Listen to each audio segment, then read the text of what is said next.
O problema do brasileiro é que o brasileiro tem memória curta. Se nós tivéssemos a memória mais aguçada, ou talvez mais interesse político, nós não deixaríamos passar um detalhe importantíssimo para entendermos alguns pontos da trajetória política do Lula. Por exemplo, quantas eleições presidenciais Lula disputou? 6 eleições. 6 eleições presidenciais. Ganhou na quarta. Ele perdeu 3 eleições e ganhou 3 eleições. O interessante aqui é que Lula perdeu as 3 eleições quando o voto era em cédulas. A primeira eleição Lula perdeu em 1989 para Fernando Collor de Mello. A segunda eleição ele perdeu em 1994 para Fernando Henrique Cardoso e a terceira para Fernando Henrique Cardoso também em 1998. A primeira vez que o voto eletrônico foi implantado no Brasil foi no ano 2000, que eram as eleições municipais. As urnas eletrônicas foram testadas nesse ano. A primeira eleição presidencial com voto de urna eletrônica foi em 2002, quando Lula disputou e ganhou a sua primeira eleição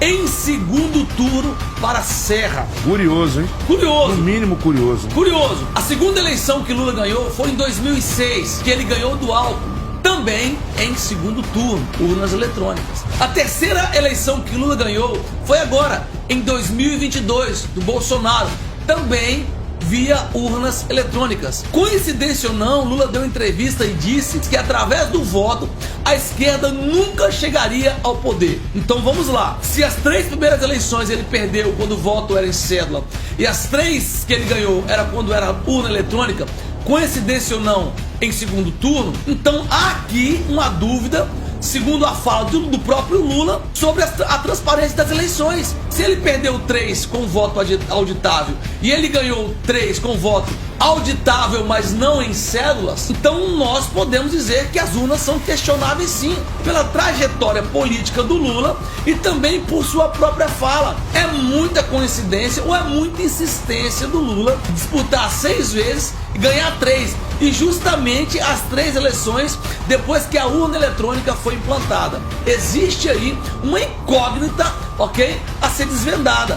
Por que ele perdeu as 3 eleições quando o voto era em cédula e depois que as urnas eletrônicas foram implantadas, ele ganhou as 3 eleições que disputou e em segundo turno? Nesse meio tempo ele ainda fez a Dilma 2 vezes.